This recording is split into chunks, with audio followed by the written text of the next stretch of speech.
welcome everyone to Mastrius and to our monthly painting challenge. Fantastic event. I'll just tell you a little bit about it and then introduce Naomi, and then we'll get started. So Mastrius is a community where artists are connecting with mentors to launch their skills, business, marketing, technical, everything. And we're also very much a supportive community. We're non-competitive, which kind of influences everything we do. And we're very much goals focused. So we love learning together. One thing that we really focus on is helping artists find their own style in their own artistic voice. The workshop model where you're learning a different artist's style is helpful, but then you rarely get help applying that to your own unique work in your own medium. So that's something that we really focus on at Mastrius. And so for the painting challenge, Naomi's going to share everything that she knows and her way of her technical expertise and her style and how that comes through. And then the rest of us are free to take that and run with it. You can do the same project that Naomi's going to be working on, or you can use your own headshot, your own, if you want to do a landscape, that's fine. If you want to do it in acrylic and not mixed media, that's totally fine. We want you to have the artistic license to go whatever direction you want to go. And then next week, we're going to come back together, same place, same time for our showcase, which is an awesome opportunity for all of you to share what you created.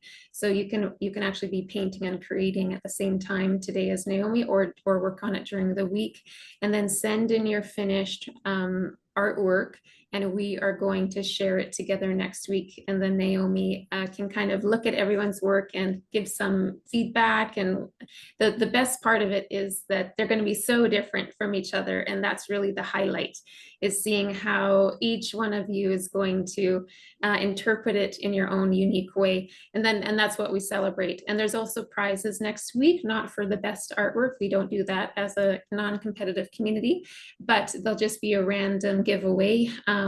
One artist will win if there's a Mastrius member in the group, they're going to win a Mastrius painting apron, and a non-member is going to win a recording library membership, which is our video library of all of our weekly events. We get together every week for demos, critiques, panel discussions, interviews. We do a ton together, and our video library has over 120 event videos. It's a treasure trove of binge watching for artists. Anyway, so we'll give away a 1-month membership to that library as well next week. And that's it for my rant. And Naomi, welcome.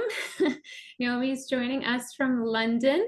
She is a mixed media artist, and she is a mentor with us at Mastrius. We're thrilled to have her, and we were thrilled to find her. And she is going to be doing a demo today, and then again, she'll join us next week for the showcase. And she is, I'll share the link, but she's also starting a mentorship group in a couple of weeks here, October 14th. So that's actually next weekend, not this Saturday, but next Saturday.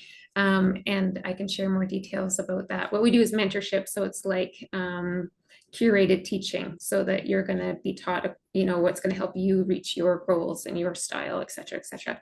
But anyways, good to see everyone. I'm going to share Naomi's, or I'm going to spotlight you, Naomi, to start. Welcome, take it away. Thank you very much. So I will share my screen. Let me know if you can see it, because the most important thing is that everybody's on the same page here. So thank you for joining me. I'm Naomi, and I am an Italian artist, and I work a lot with let's say unusual materials as a contemporary artist, because most of these materials are used for craft, arts and crafts, but I love to give them like a different turn, trying to make understand people that even very simple materials can become powerful tools if you know how to use them.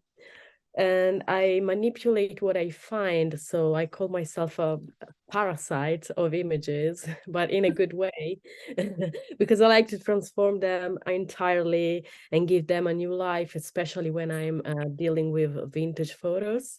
But in general, every image that I find, even contemporary images, can become something completely different, and I will give my personal style and touch to each one of them. I will just go through the materials very quickly just to make you understand what I use, because most of the time my students never used these materials before, or maybe they've heard about it but never used. So basically what I use are acrylic pens. They work as the acrylic paintings. There is nothing different, but they are just inside a pen. There are different companies. I'm using different brands during this class, so you can see how they interact between each other. And just because I want to make you see, different options if you want to purchase something that is not expensive, because usually they're quite expensive but good. So I have a heading, I have like Posca, I have Schneider, and another good brand that I use is Thule Hard. This one is the cheapest one. So if you want to try it on for the first time and don't want to spend that much money, I think that this is a good option compared to the other brands. I'm using also Sakura gel pens. These are also very good. It's a very nice pen, and gel pens of this kind interact very well with the acrylics. So once we place our base color with acrylics, we can make fine decoration with these gel pens, and they will keep the brightness. So it will not fade away. And another strange material that I use are tapes. This is washi tape. The brand that I use is called MT, is a Japanese brand, and it's actually very high quality rice paper. So it's made of paper basically, and you can tear it off with your hands, and you can create very nice patterns using just tape. And I usually say that I paint with tape, basically. And the last one, What yep, was the brand? What was the brand name again? it's called MT. Like the letter, oh, MT. Okay, got it. Yeah, MP means masking tape, but it's most popular for washi tape, but they call themselves MT. So it's, let's say, their brand name. And last one is stickers. I don't have a brand here. You can use any kind of sticker that you have actually, or that you find in any kind of shop. So these are like round stickers, 1/2 centimeter, very basic, but you can find them in any shape or color that you like, and they can also be used to create patterns. So I would say whatever sticker you have at home, you can use it, and it will be fine. Perfect. In terms of manipulation, what I usually do is I suggest to my students to select a very simple image, portraits or landscape. The less details we have, the better it is, because we have to split the image in different sections. And we have to, let's say, imagine our planning before putting colors on our image. So I'm giving you a sample where what is the idea that I have is to create layers of works. So I will have the layer 1, the layer 2, and the layer 3 in 2 areas, and 2 layers in another, because instead of working just on one element, for example, the hair, and cover the hair, place the patterns on it, and then move to another area, I will work on the whole image from layer 1. So I plan ahead my palette in terms of colors, as you can see, and also patterns. I would say that you can select a small amount of colors. In my case, I just selected purples and greens, as you can see. So I I'm not going wild in the selection of colors. You can also just select the same shades of one color and cover up the different areas using these colors and mixing and matching different shades. You can work also on the opposite colors like black and white or red and blue, for example. So let's keep it simple. The important thing is to cover up well the areas and try to plan ahead your palette of colors and patterns. So let's say that I would usually say that this is my first layer. So I decide that, for example, that the background will be in green and the hair will be in purple, while the shirt area will be covered with a series of tape that I already planned here. And this is the series of tape that I selected. And as you can see in all the materials that I'm using, there is the presence of green and purple. So I'm not trying to go wild with the decision making for the color palette, but trying to keep it simple. So let's start to cover up. So I will show you what I mean. Acrylic pens are beautiful because you can actually cover up very nicely the areas. You don't have to do a second hand. I mean, you can do that if the pen are a little bit watery, but most of the time you have a very well cover. So in my case, what I want to do is to do a very nice green background. So I'm gonna I'm basically using the same color in two shapes because I want to use a medium pen just to go close to the subject to be more precise possible. And then with Naomi, what color? Sorry, what color of green are you? This green is called, oh my God, let me see. It's a green. Let me see, where is the Moss color? green. I think I see it by the moss green just above the Oh yes, you're right. there it is. Okay. So Cool. it's green and it's Moss from green. Henning. Henning, And okay. the thickness is called 5 to 10 millimeters, the big one, while Yeah. the medium one is 2 to 3 millimeters. Just right. Okay. You get the idea of the sizes that I'm using. Usually I go for thick pens for the background or for big areas of my work. And I use the medium and fine liners for the rest to create the patterns inside the area that I covered. Mm-hmm. So now How do you go about choosing your color palette, Naomi? sorry? How do you go about choosing your color palette? So in my personal case, it's like I'm trying to define my style also through the colors. So I select a lot of the time pastel colors, neutral colors, and neon colors. There is always the presence of these three shades in my palette, and they became a little bit of a signature of mine. But if you struggle in picking the colors, I used to just suggest my students to pick a color that you feel confident in using, that maybe you used before, you like to use, and like the shade of the same color, like all colors, all greens could work perfectly for a palette. You don't have to go wild. Or contrast colors, black and white, red and blue. Let's say that the more you feel confident in using this palette of colors, the better it is, especially for the first time if you're not sure what you want to use. And then with time, you can build up a style connected to your palette. So this is an important thing to keep in mind when you work in your decision making for the palette of colors that you want to use. And now I'm just doing a little bit of, underline the subject because I want that, I want to be precise as much as I can.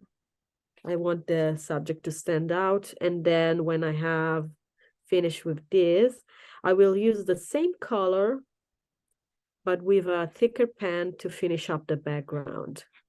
So nothing else. Let's say that the thick pens are very useful, especially when you want to cover a big area, because it will take less time. That's the only, it's like a time saver if you want to work on a bigger image like I'm doing, or even like on a bigger canvas, for example. In general, they are life-saving products. And I mean, they are acrylics, so they are very versatile. You can paint on different like surfaces, like wood, canvas, any sort of papers, even the vintage ones. I mean, they are really, really useful for any kind of project. And this is what I should say, that even if they are not the cheapest one in the market, they are a good investment in time because they last. They can be used also like for different projects. You can also, I don't know, paint on glass, on the walls. You can do anything with this kind of pens. So that's why I love them. So just wait for the sales. I used to say, wait for the sales and purchase some of them to try them on. Yeah. That's the suggestion.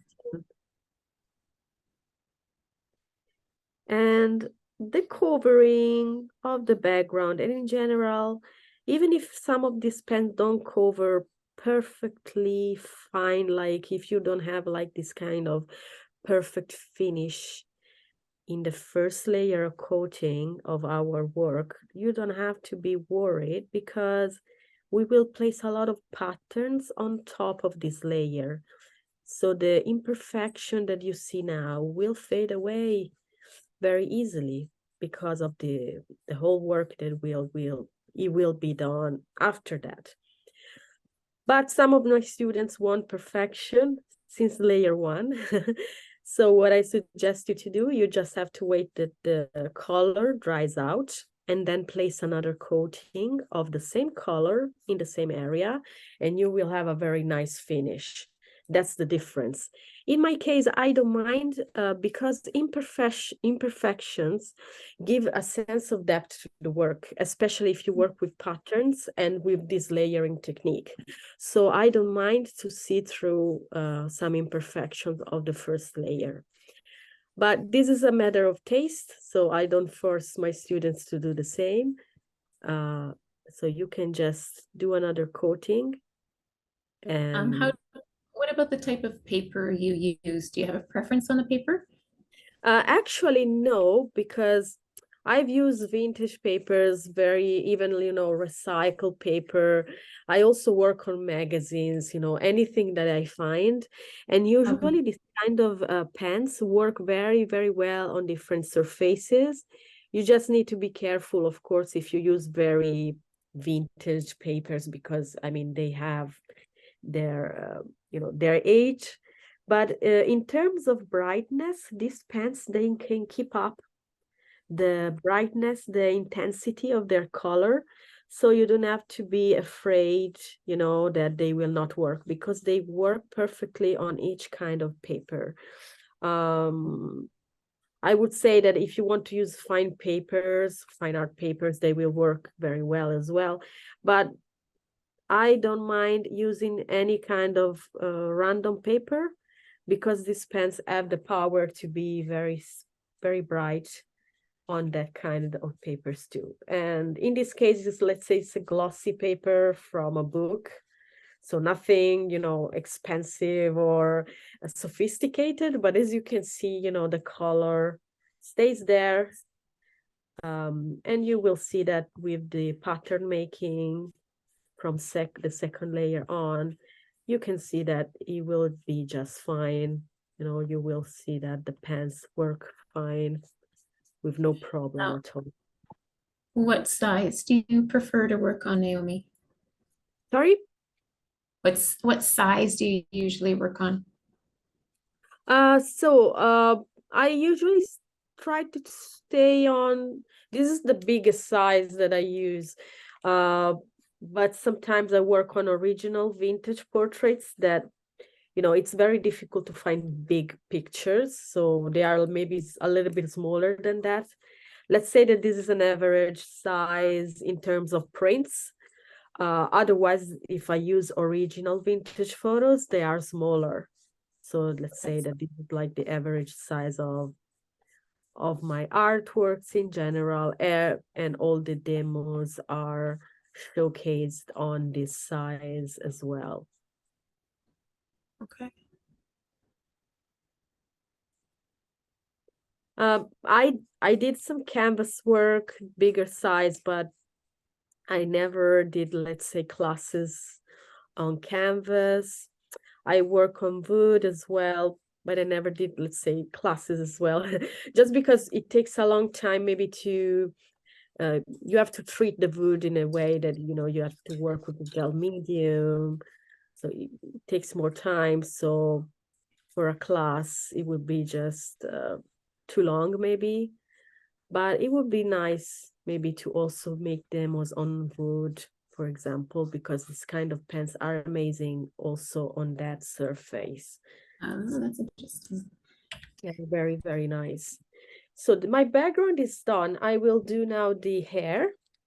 So this, I will just do the same work that I've done for the background. So using a thick, this is a Posca pen.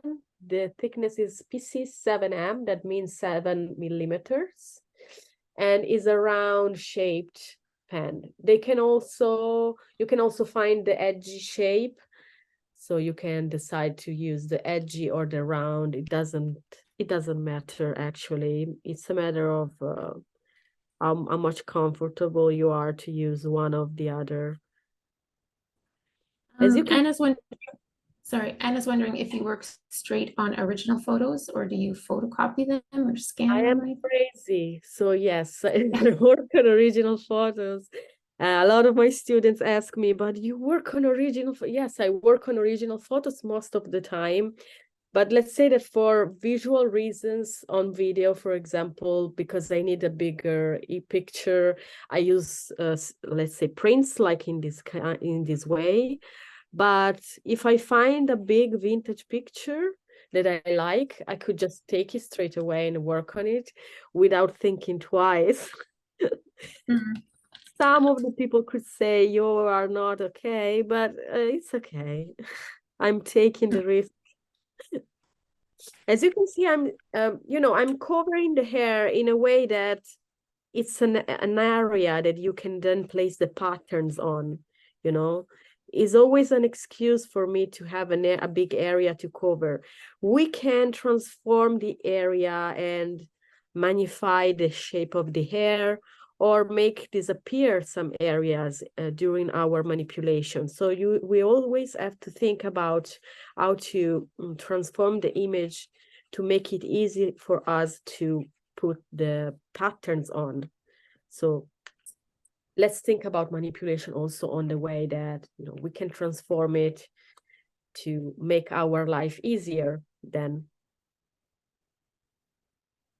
And now we have the first layer to place on the shirt. And I have a technique that I just invented for the washi tape. So you can just use a maximum of 3 tapes. You can use 3 to 4 to as many as you like. I'm using 7, but 3 are enough. And you just place a sequence of tapes in front of you. And you have to follow the sequence for creating this pattern in the area that you selected. So what I do is basically take the first tape on the line and find, of course, the beginning of it. That is the hardest part. And then, and then just steer it off with my hand, a small piece of it, place the first on the last, because we will need a sequence to create the pattern. And then use the straight part of the tape, so the straight line, this part here, and place it of course, into the external line. Like I'm trying to follow the shape of the shirt. So for me, it's easier to follow the external parts. So all the outline outside and then go slowly inside. What I'm going to do with the second tape is the same action. So tear it off, put it back in the line as the last one.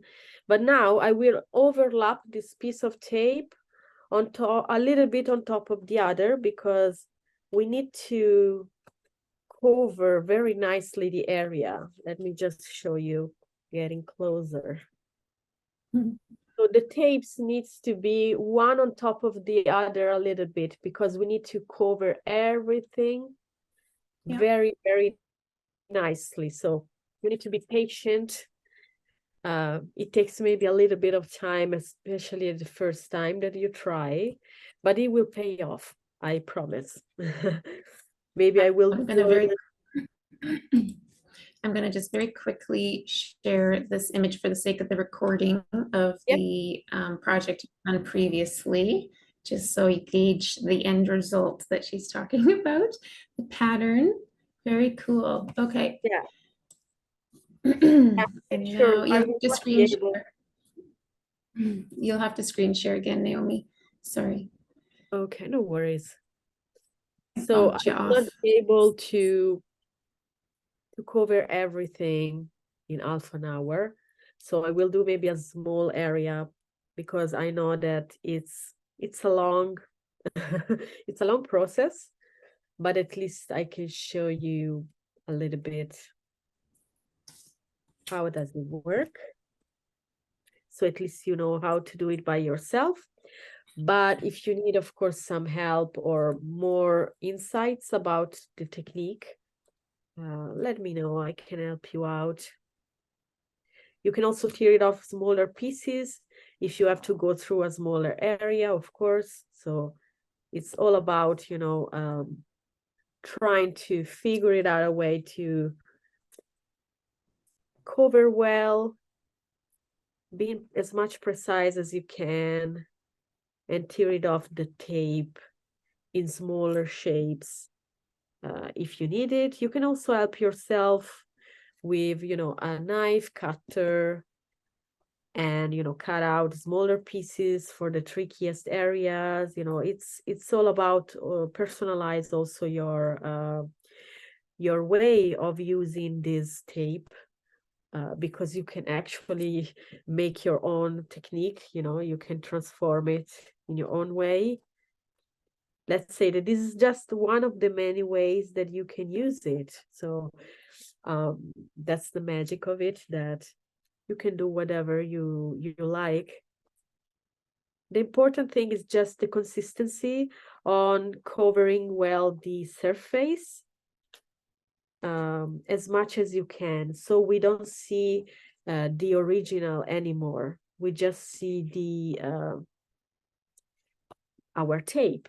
So the original image will fade away, and we will see just our manipulation very nicely into the final work. And let's say that the tape also gives us a sort of a three-dimensional effect, because it's something that we apply on the image. That's why I love the tape, because it gives the magic that I really love about this sort of collage illustration technique. And it's even if it's a print, you can, even if you print this artwork, it looks like you can still have this feeling of wanting to touch in it, because the tape gives the sense, this 3D sense to your work. So maybe I'm gonna just let's say that I'm gonna stop here, because I want to do the second layer on the background and the hair. And if I have time, I will be back to the shirt area, so we can get, let's say, an overall idea. But let's assume that I've done this whole area. And now I want to move on the second step. That is the second layer of coating. What I use are very simple elements. As you can see, I'm using most of the time lines and dots. So in this case, I'm using most of the time like lines. So I have dashed lines for the background using a chunky pen. So in this case, it will be a Posca fluorescent green. Let me see if I can show you. Yes.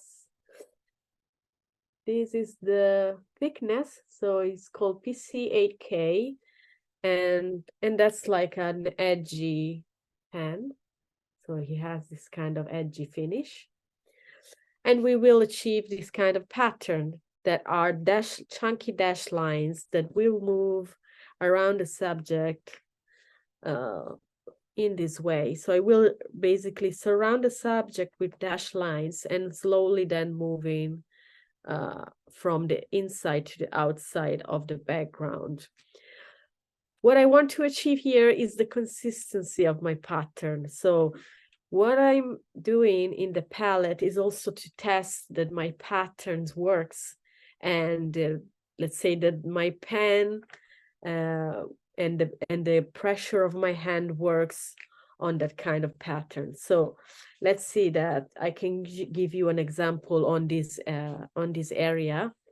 What I want to do is try to have a dash line that is same size, same distance between each other, and trying to find the consistency that will allow me to cover very nicely the area as much as I can.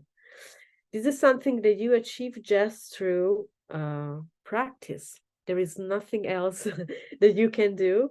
So I would say if you are not sure that the pattern that you want to try works, just do a pattern swatch as I'm doing here for my palette.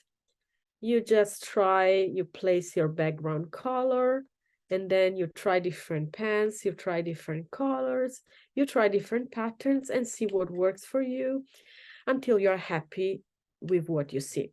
So that's the only, let's say, suggestion that I would give you. And so in my case, I know what I want to do. I like the pattern that I chose. So I will try to slowly move into the background area and surround my subject with my dash lines that are the ones that I selected. For the elements, for creating your patterns, I would just say choose always very simple elements, lines, dots, because lines can become wavy lines, zigzag lines, long lines, straight lines, dash lines, etc. So you have a lot of options in the line family. Same thing for the dots, because dots can become circles, can become ovals. So you can transform this simple element in something else. So always remember that you can just move from a simple element and then use the same element in so many different ways just because of the variants that you can create. And the variants are also the colors that can change. You can use the same dash lines, but two different colors. So this is a variant as well. Also, the position in the space will determine the difference. The same dash line that moves in a different way will determine a new pattern. So don't be afraid to make it simple, because you can create very complex compositions even with simple elements.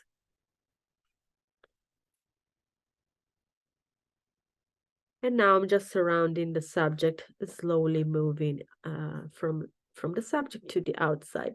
You can also do vertical dash lines. You can simplify the thing and doing, moving horizontally, vertically, diagonally. That's up to you. So also that is very, very free.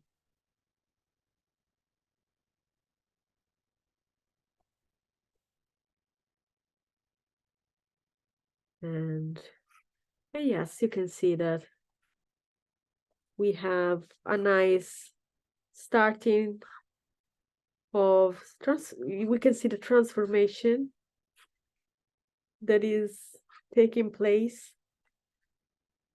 in this area.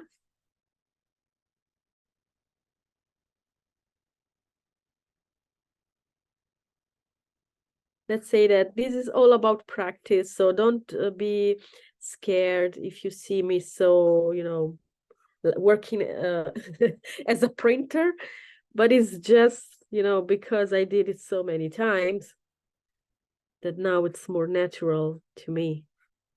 But it takes time. That's it.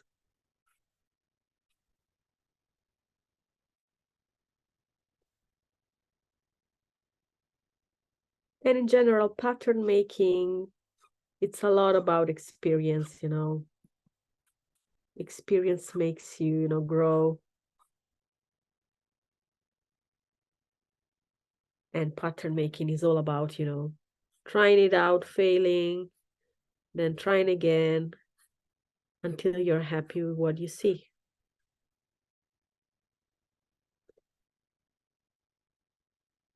But in general, I mean, everything is like a test.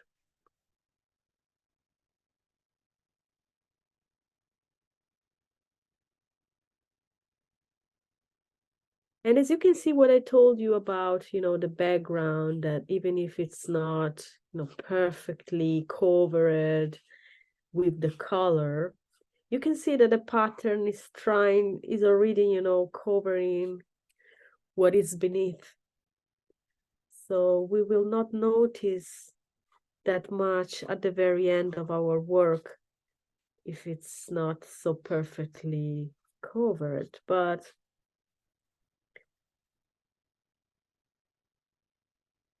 we can see the transformation and we can see if we like it or not. I mean, it's a matter of taste again.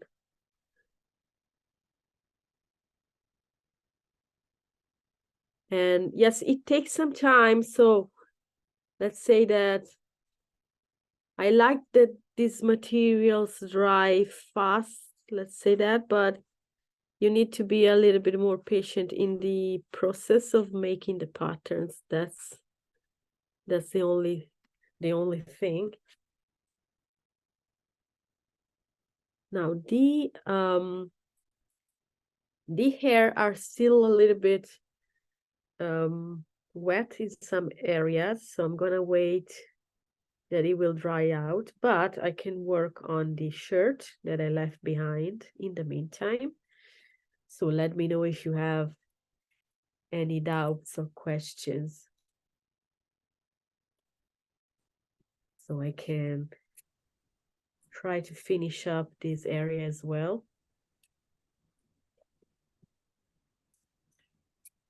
It's amazing how much that pattern adds depth to it. And the shine from the ink is so great. Yeah, you can see that the pattern making, once you master, you understand how does it work. This technique is all about, imagining with the layers how the work will be done before doing it. The plan of the work is important because it will also help you out for any kind of creative project, basically. It's not just for doing, let's say, pattern making, but it's all about, if you know your colors, your palette, if you know your patterns, if you know how to structure your work from layer 1 to layer 2 and layer 3, then you can actually understand better and be quicker in the process of your art projects in general. So that's what I've learned through time, not just for me, but with my students, because some of them needed some help in organizing their planning, their time. So I'm always happy to help, because this could be helpful in general for any kind of creative project. And there is also the fun part that when you start to understand how does it work, it will be actually easier to go through your your planning, your projects. So I hope that this will be helpful to someone else. I'd be curious what other tapes you guys are using. I can see many of you are busy working. I'm dying of curiosity. What's your color palette? What tape are you using? If you want to hold anything up, that'd be cool. If you're bold enough. Thank you, Anna.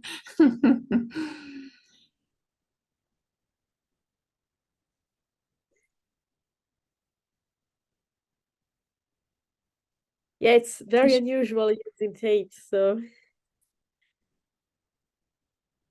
Anna's using tissue paper. Do you ever use tissue paper, Naomi?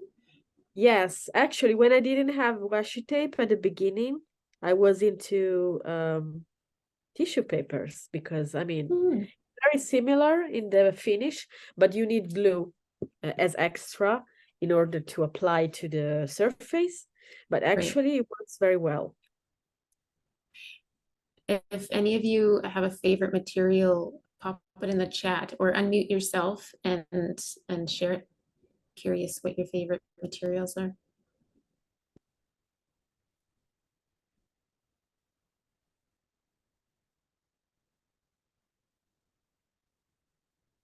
I'm loving her shirt.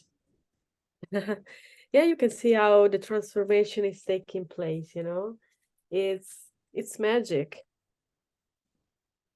And that's all about, you know, understanding the magic of the tape, the potential of it. In general, tape is used a lot maybe in the street art world, if we can talk about tape and the way it can be used in the creative field. But still is not seen into the contemporary art world as a material that can actually be used for, you know, doing contemporary art. And I think it's a shame because it's an amazing product, even if it's playful, it's immediate. But this one, for example, is also very, very high quality, you know, so it can be actually compared to any kind of fine art product because it's very hard to find high quality products in these maybe fields. But this one, it's like spot on, you know. This company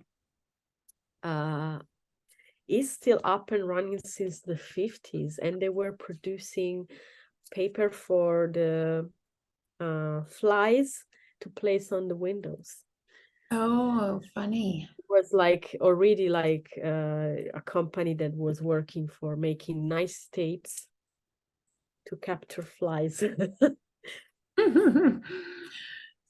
We have about 15 minutes left, Naomi. Yep. So let me see if there is still a little bit of let's say the hair a little bit have to dry for maybe another 30 seconds. I would like to show you at least the second layer finished up everywhere. So what I'm going to do,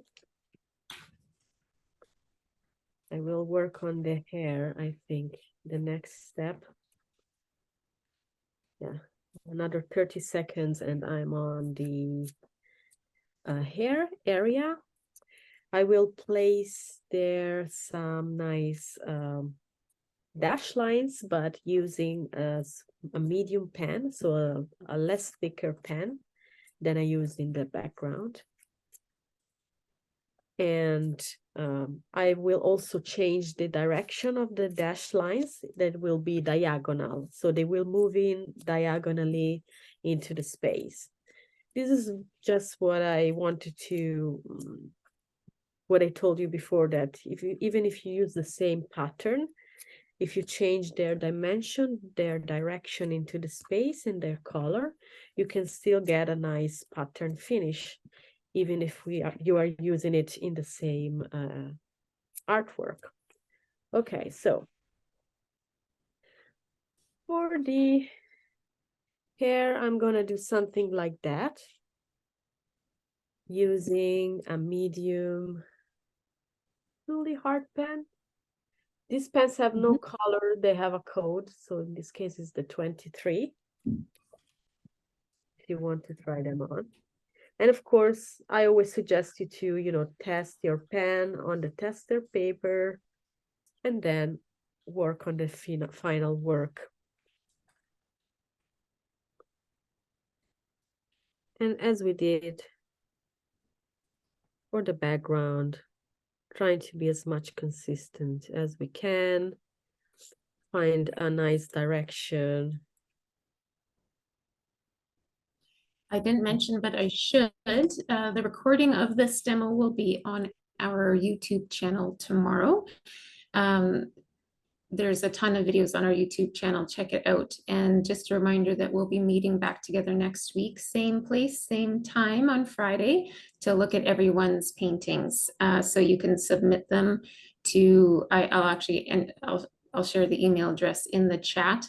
We're not doing, if you have done this before with us, we're not doing the hashtag on social media because it doesn't work anymore because they changed something about the algorithm. We can't see all of the hashtags.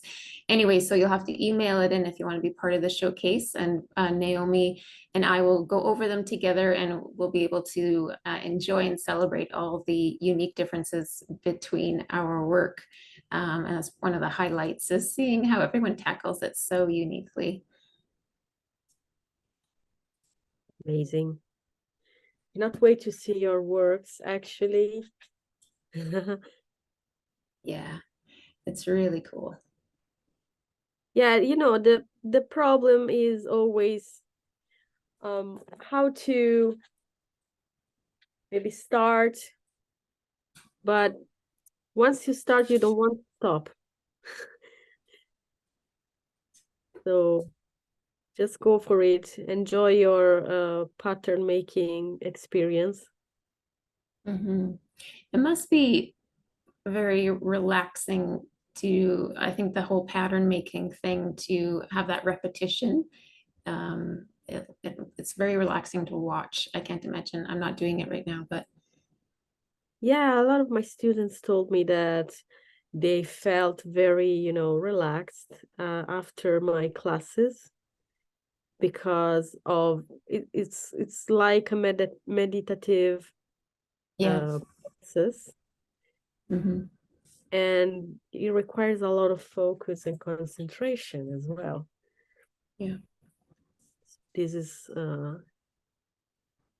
something that I think it's a positive part of my work, because when you feel a little bit stressed out, you take your pens and you start to work on making patterns just for the sake of your sanity, and it works. Yeah. It looks like it works. What I can do, maybe because I already did one of these Audrey Hepburn images using these patterns, because I'm sure I will not be able to finish it with you, but I can show you a finished work. So in case you can have an idea of how the patterns will look Hmm. once you do the whole work, the whole layering. But yes, at least I give you maybe 2 layers live, and then the third layer you can see a little bit the finishing of another image, because unfortunately time is short, but we can handle it. But yes, as you can see, even in this area from layer 1 to layer 2, things are getting very differently. You get this sense of pattern making magic. And we have another, like, say, a layer that give another look to the work. And we can see it slowly transforming into something else.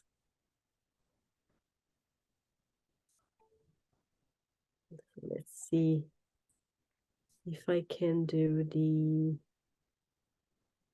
second layer on the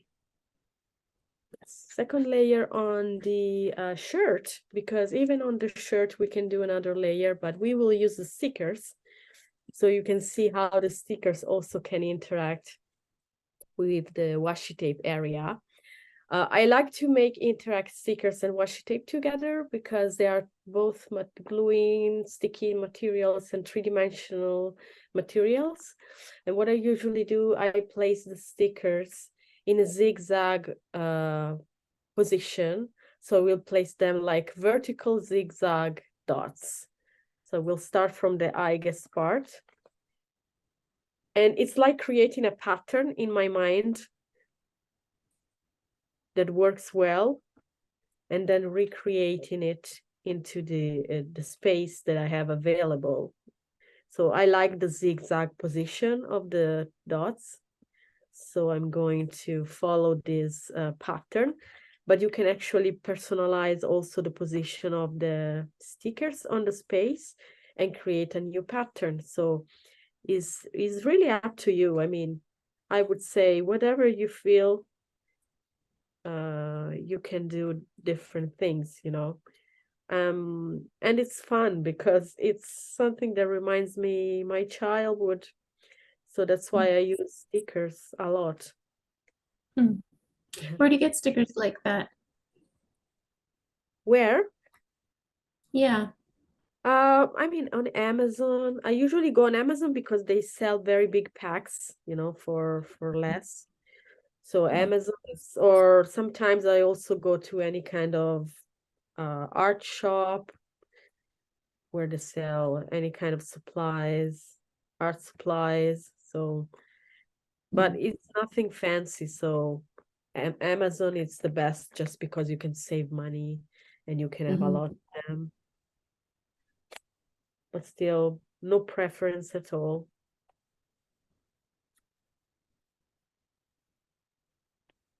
Now just on the second layer on the shirt, so we can have like a nice finish here.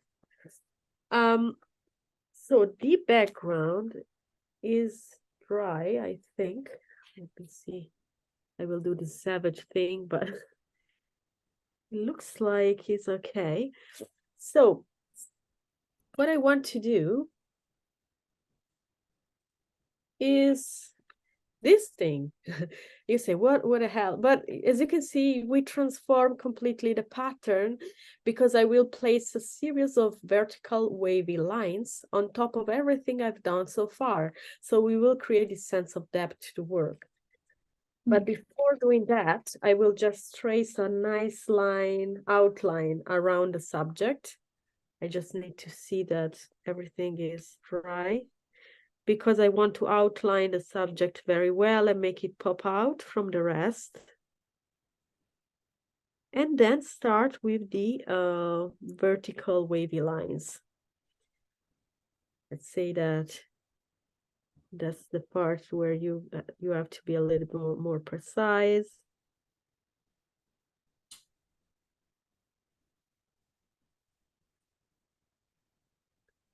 I'm using this is a lilac, so it's still part of the purple family. So the color palette is not going so far from my original palette, purple and greens.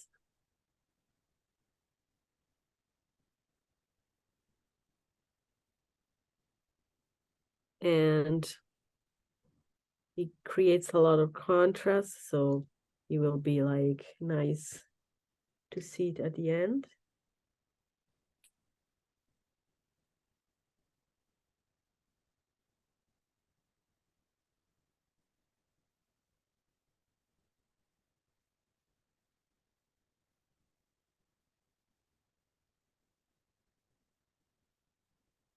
And now I will just create my last palette. Sorry, my last pattern. I usually start from a side to another. So in my case, because I'm left-handed, I will create this series of wavy lines. They are not perfect. They are not parallel. They're a little bit shaky, but I like this effect. And they will move into the space constantly. So let's say that the important thing here is to have a nice distance between each other that is constantly similar. So we can have a pattern that is nice, consistent, and good looking at the very end. But as you can see that the third layer is giving a lot of depth and power to our work. So the transformation is getting in place. And that's, yep. Sorry, I was just going to ask, how do you finish? Is there varnishing involved? Do you spray it? So I don't use any varnishing or finishing materials, like, because acrylics themselves, I never had the requirement of I don't get them glossy, or making them look in a different way, because I like the finish. I never use anything like that, but I'm also a little bit scared that I think that the gel medium, for example, that I use just for the base, like for as a base protection, for example, for my works on wood, would just smudge the pens.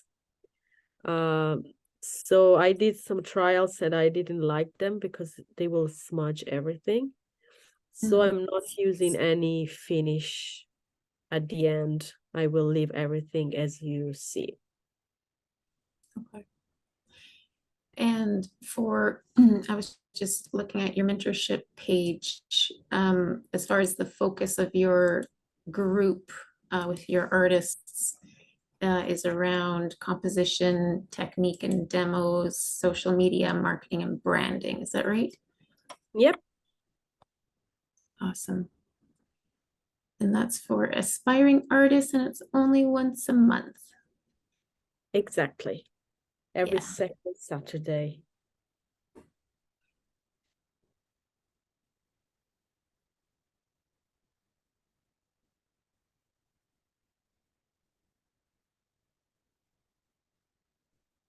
So I'm almost done, at least with the background. I'm not sure I'm going to have more time. Let me know. You have 2 minutes. Okay, so I think we can just say that this is the last. What would you, it looks almost done to me. Would you do much more than this? Oh, so let me show you what we can actually do Oh, wow. using the gel pen to surround, each dash line with a Wow. smaller dash lines. Yeah. And then with the finish, we can actually use another gel pen to insert other dash lines all around in the background. You can see that the finish, we have another sense of depth and complexity to the work. Wow.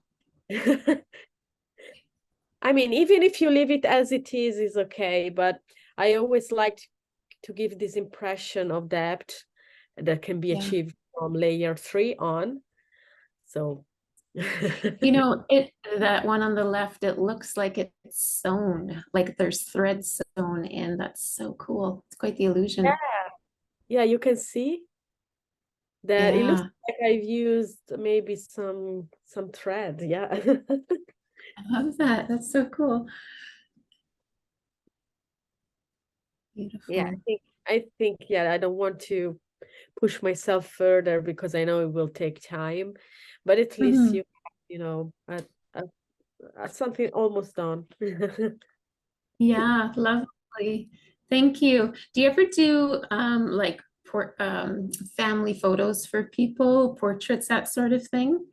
Yes, I do. I do. I have a lot of clients that they send me their pictures, family pictures. They like this some sort maybe of patterns, and we will work together to create this kind of work on their family photos. So it's really beautiful to see their interest in my art for the family pictures. Can you stop screen sharing for a moment? And then we'll just see everyone. There we go. Cool. Thank you. That was awesome, Naomi. I feel actually quite relaxed having watched that. So fun. Any questions before we where do you buy the photos? That's a great question from Monica. So most of the time on eBay, just because you can have a bunch of photos for less or a small price, but sometimes you can go also to vintage markets, charity shops. If you find something that you like, you can go there.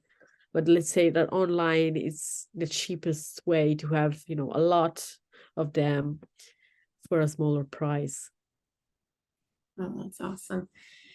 Any more questions? Feel free to turn on your microphone or pop them in the chat. And again, oh yeah, and I promised to put it in the chat. So if you want to have your piece included in the showcase, which we would love it if you do, can you email it to ginger@mastrius.com? I just put it in the chat there. And she will collect them up and make a beautiful presentation. Then we'll go through each one next week. Good question from Anna. Do you put them in frames? I did sometimes, but the problem with vintage photos is that the sizes are not universal sizes. So you always have to find a frame around, or you have to make them frame from a professional. And because it's very expensive, I did just a few times floating frames from professional framers, but just a few times because it was too expensive for my for my pockets. But it looks great, actually. So yes. That's awesome. And I just popped in the chat. We have an event next week on how to price your artwork. And we're going to talk about from aspiring to emerging to accomplish, kind of the whole journey. And you can come for free. Click that link and grab a free 1 month events membership. And you can come to the events for a whole month for free. We do demos and critiques and all sorts of stuff, as I mentioned. And then we'll see you back here next week. You'll get an email reminder, I'm pretty sure, and I'll double check that you do. So even if you don't submit your work, feel free to join us to see the result of everyone's projects. It's awesome, and it'll be on YouTube. Check it out. Thank you so much, Naomi. That was fantastic. Thank you so much to everyone joined. Thank you so much for inviting me. Bye-bye. Okay, see you next week.